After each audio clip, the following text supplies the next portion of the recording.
On va traiter l'exercice 3 sur les gaz de Van der Waals, l'équation d'état du gaz dans Van der Waals. Donc, c'est écrit P plus N carré A sur V carré, V moins NB égale à NRT. On demande quelle est l'unité de la constante A et l'unité de la constante B.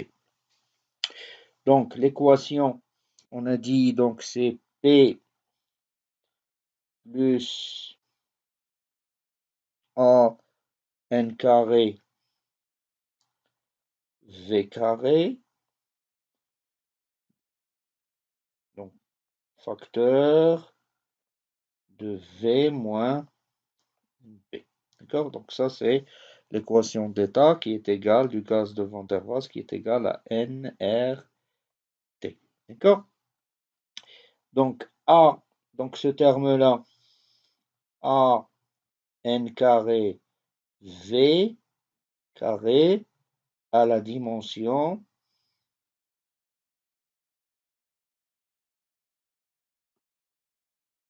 d'une pression.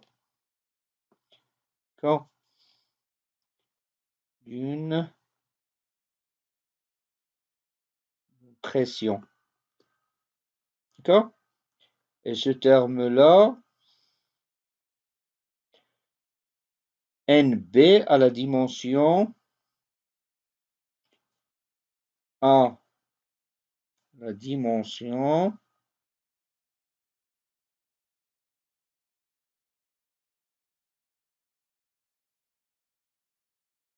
à la dimension d'un volume. D'accord? Donc, d'où A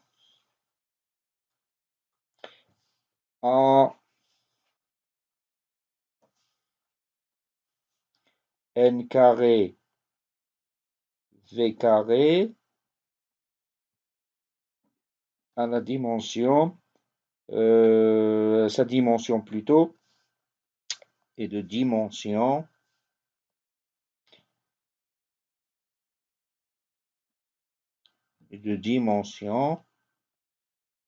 des Pascal. D'accord?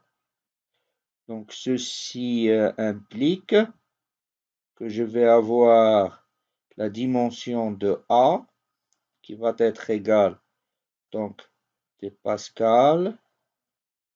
Je vais multiplier par la dimension de V carré et je dois diviser par la dimension de N carré. D'accord? Donc ça va être des Pascal. Le volume, c'est des mètres au cube, mais au carré. Donc ça va être M à la puissance 6. N, c'est des moles. Donc c'est des moles au carré. Donc ça, c'est la dimension de la constante A. Maintenant, NB à la dimension d'un volume, donc c'est des mètres au cube. Donc B, ça va être des mètres au cube divisé par mol, par N, donc qui est des moles, c'est des moles. Donc B, c'est M au cube par mol. La deuxième question, on dit que sachant que la variation de l'énergie interne d'un système monophasé au cours d'une transformation infinitésimale réversible s'écrit D de U CV dt plus L moins P dV, où L est le coefficient calorimétrique défini par T D de P sur D de T à volume constant. La question, c'est déterminer l'expression de la variation de l'énergie interne d'un gaz de Van der Waals et de commenter le résultat. Donc, d'après l'équation d'état,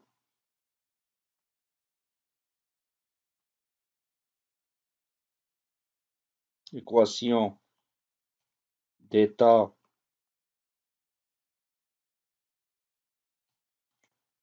du gaz de Van der Waals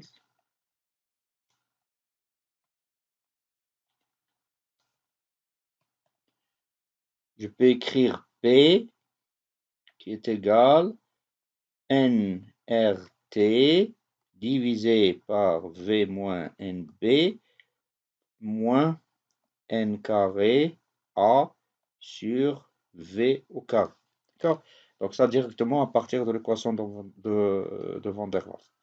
Bon, on veut calculer L. Donc L, il faut que je calcule la dérivée partielle de P par rapport à T à volume constant. Donc V suppose constant, donc je dérive par rapport à T. Donc cette première expression, donc je vais avoir NR divisé par V moins NP, et le terme N carré A sur V carré, il est égal à 0. Donc, j'en déduis L, qui est par définition L, qui est égal T que multiplie la dérivée de P par rapport à T à volume constant, qui va être égal NR T sur V moins NP. Donc, NRT V sur NP, c'est ce terme-là. D'accord? Donc, ce terme-là, il est tout simplement égal à P plus, donc je peux l'écrire, P plus N carré A sur V au carré. D'accord? Donc, d'où la variation de l'énergie interne. Donc, ça va être CV dt plus donc L moins P dV, et je remplace L par son expression, donc ça va être CV dt, donc P moins P donc se simplifie, donc il va rester plus N carré A sur V carré D2V. D'accord? Donc ça, c'est l'expression de la variation de l'énergie interne du gaz de Van der Waals. Donc, on remarque. Donc, premièrement, donc d'après cette expression, je vois que U est U, d'accord? Donc, U est une fonction des deux variables T et V. D'accord? T et V. D'accord? Alors, donc ça veut dire, donc ça c'est pour le gaz de Van der Waals. D'accord? Gaz de Van der Waals. Gaz de Van der Waals.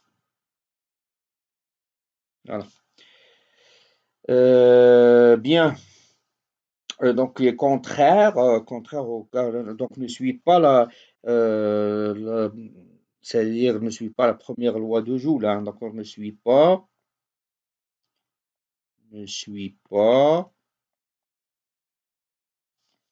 la première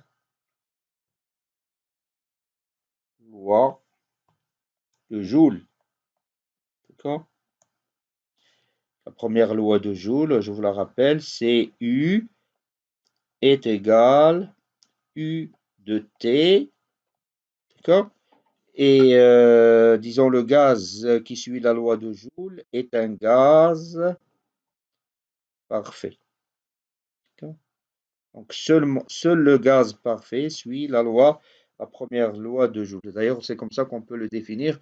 Le gaz parfait suit la première loi de Joule, aussi suit la deuxième loi de Joule qui est H est égal à H de T en prenant l'enthalpie. D'accord? Bien. Deuxième remarque. Donc, si j'intègre D2U sur D2T, donc on a D2U, on a dit que c'est CV dt plus N carré A, donc c'est dV sur V carré. D'accord? Donc si je intègre, donc je vais avoir U qui est égal CVT moins n carré A sur V plus une constante. D'accord? Voilà. Donc c'est bien une équation, c'est bien une fonction qui dépend de T et de V. La troisième remarque, si je travaille avec des volumes très grands,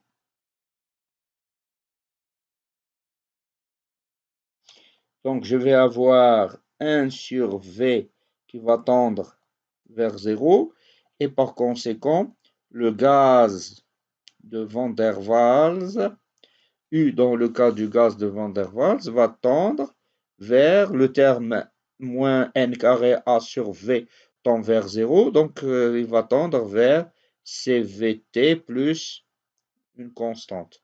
D'accord?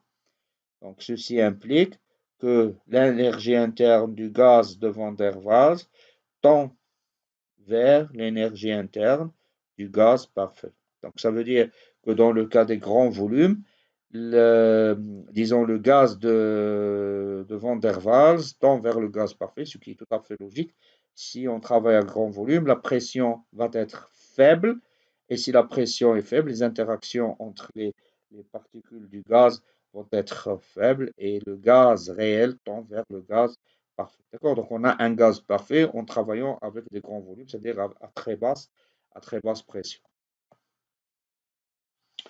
Troisième question. Bon, par définition, on appelle point critique le point C, représentant un gaz réel dans le diagramme de Clapeyron, donc le diagramme PV, où l'isotherme qui passe par ce point, appelé isotherme critique, a une tangente horizontale et un point d'inflexion en ce point.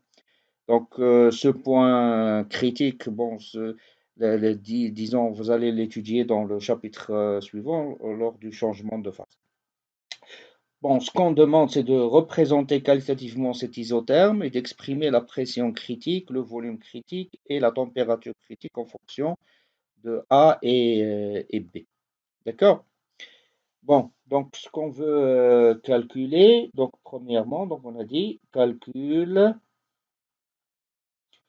de volume critique au point C. Bien.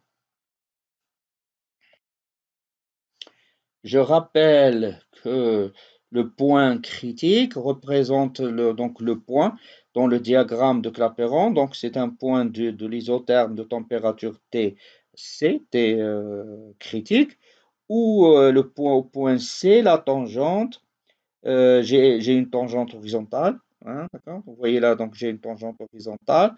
Et au point C, j'ai un point d'inflexion. Donc ça veut dire qu'il y a un changement de courbure de l'isotherme. D'accord? Donc au point C, l'isotherme qui passe au point C a cette forme-ci. Donc si c'est un point, disons, on a une tangente horizontale, ça veut dire que la dérivée de P par rapport à V elle est égale à 0, mais c'est un point d'inflexion, ça veut dire que la dérivée seconde de P par rapport à V au carré va être aussi égale à 0. D'accord? Donc je vais écrire. Donc on a, donc puisque j'ai la dérivée, j'ai une tangente horizontale, donc je vais avoir la dérivée. Donc je vais effacer la dérivée. Je vais avoir la dérivée de P par rapport à V au point critique, C, elle est égale à 0. D'accord? Parce que j'ai une tangente, la courbe est tangente, on a une tangente horizontale.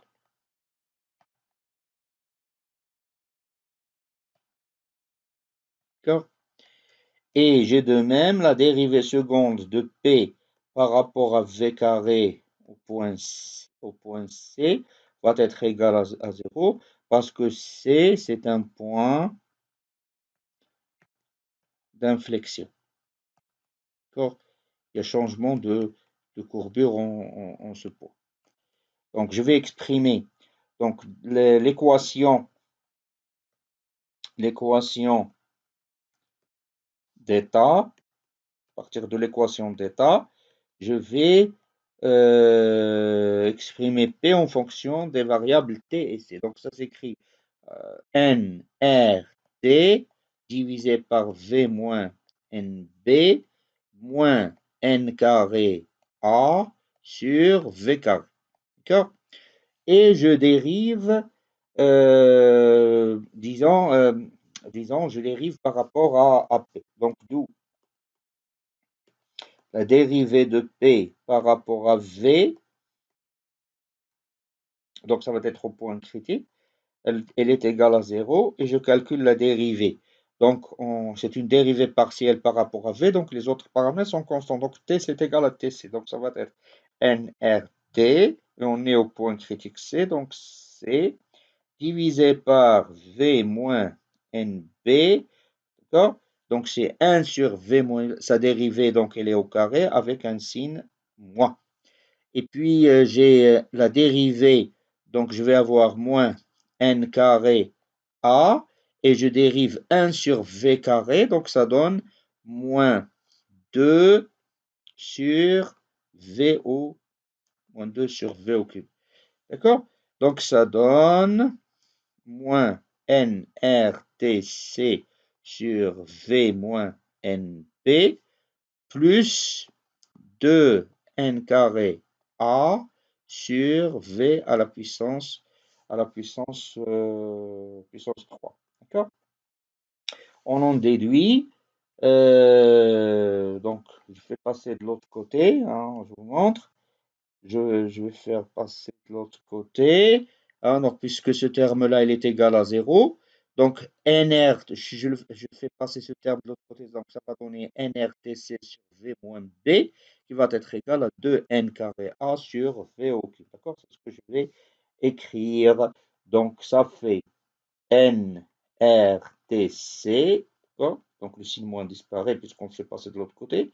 Donc, VC moins N moins NB, le tout au carré, qui est égal à 2n carré A sur VC au cube. D'accord? Donc ça, c'est la première équation quand je dérive P par rapport à V. Donc de plus, donc c'est un point d'inflexion. Donc ça veut dire que j'ai la dérivée seconde de P par rapport à V carré. Elle est au point C, bien sûr, elle est égale aussi à 0. D'accord? Donc, ça va être la dérivée par rapport à V de la dérivée de P par rapport à V. D'accord? Ça, c'est la définition de la dérivée seconde. Et D de P par rapport à V, hein, donc ce terme-là, on avait trouvé moins NRTC sur VC moins NB au carré plus 2N carré A sur VC au cube. D'accord? Donc, je dérive donc, ce terme par rapport à V. Donc, ça va être égal. Donc, j'ai 1 sur V moins B au carré. Donc, ça fait moins 2 avec le 2. Donc, ça donne un plus 2NR TC sur VC moins NB, il était au carré, donc je l'ai dérivé, donc il va me rester à la puissance 3. Et j'ai VC à la puissance 3, donc ça fait VC, sa dérivée, donc je vais avoir plus, je vais écrire la constante, donc 2n carré A, donc ça fait moins 3 sur VC à la puissance 4. D'accord? Puissance 4. J'arrange un petit peu. Voilà. D'accord? Et ça va être égal à 0. Donc, ceci implique, d'accord? Donc, je vais, le 2, le 2, donc ça se simplifie, hein, donc le 2 se simplifie. Donc, je vais avoir moins 3, si je fais passer de l'autre côté, ça donne un plus. Donc, je vais avoir NRTC divisé par VC moins NB au cube, d'accord, qui va être égal à 3 n carré A sur VC au puissance 4. D'accord? Bon, donc j'ai cette équation aussi, donc je vais l'encadrer. Donc ça, cette équation, c'est à partir, je l'ai définie, je l'ai calculée, je l'ai obtenue à partir de la dérivée seconde par rapport par rapport à la dérivée seconde de P par rapport à V carré. Donc j'ai deux équations, j'ai cette équation 1 et j'ai l'équation 2. Donc si je fais le rapport 2 sur 1, le terme NRTC et V moins NB, il est là, donc il va se simplifier. Le N, le R et le TC se simplifient. Et VC moins NB au carré va aussi se simplifier. D'accord? Et de l'autre côté, donc je vais avoir le N carré qui se simplifie, le A qui se simplifie, et VC au cube qui va se simplifier. Il va me rester 3 demi. D'accord? Donc c'est ce que je vais écrire. Donc il me reste 2 VC moins NB qui est égal à 3 sur VC. D'accord? Donc je multiplie le 2. Donc 2 VC va être égal à 3 fois VC moins 3 NB. D'accord? Donc on obtient PC égale le 2, 2 avec le 3, je vais avoir donc 3 moins 2, ça fait 1, et je fais passer le terme de l'autre côté, donc ça donne le 3NP de l'autre côté, ça donne plus, hein, donc le signe moins devient un signe plus. Donc, disons, le volume au point critique, c'est 3N. Bon, calcul de la température au point critique. D'accord? Donc l'équation précédente, hein, j'ai l'équation 1, on peut tirer TC directement donc à partir de l'équation 1. D'accord? Et bien sûr en remplaçant VC par 3NB. D'accord? Donc l'équation 1. L'équation 1 implique que je vais avoir N, le N s'est simplifié. Donc N s'est simplifié. Donc je vais avoir RTC sur donc VC moins NB. Donc ça fait 2NB au carré. 2NB au carré qui va être égal, si je regarde l'expression, donc le n s'est simplifié, donc 2NA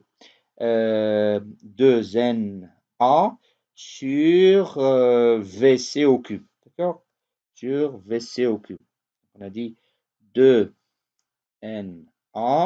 sur VC au cube, donc ça donne 3 au cube, ça fait 27. D'accord? Donc N au cube, B au cube. Donc ça donne la température critique. N carré, B carré se simplifie. Le 2 au carré, ça fait 4 multiplié par 2, donc ça fait 8. Donc 8 sur 27. A. Donc le R, je le fais passer de côté, ça fait 1 sur R. Et puis le B carré s'est simplifié avec le B, se simplifie et il nous reste que B. D'accord? Donc TC, c'est 8 sur 27, A sur RB. Bon, maintenant, calcul de la pression au point critique. D'accord? Donc, on va utiliser l'équation d'état. Donc, l'équation d'état, on a P, je vais effacer, voilà. P au point, donc P s'écrit NRT sur V plutôt, hein, donc au point critique, donc je vais avoir PC, TC, VC moins NB, moins N carré A sur VC au cube. D'accord? Donc ça donne, et je remplace T par son expression, donc ça donne NR sur 3NB. Donc 3NB moins NB, donc il me reste 2NB. Donc je vais effacer, et je vais écrire donc 2NB. Et puis TC c'est 8 sur 27, A sur RB, moins N carré A sur VC au cube. Donc ça fait 27, 3 au cube ça fait 27, et puis N au cube, B au cube. D'accord? Donc ça donne P au point critique. Le n, on voit bien ici que le n se simplifie. Et puis le 2 simplifie avec simplifie avec le 8. Donc il me reste 4 sur 27. 4 sur 27. Le n carré simplifie avec le n au cube. Donc il va me rester,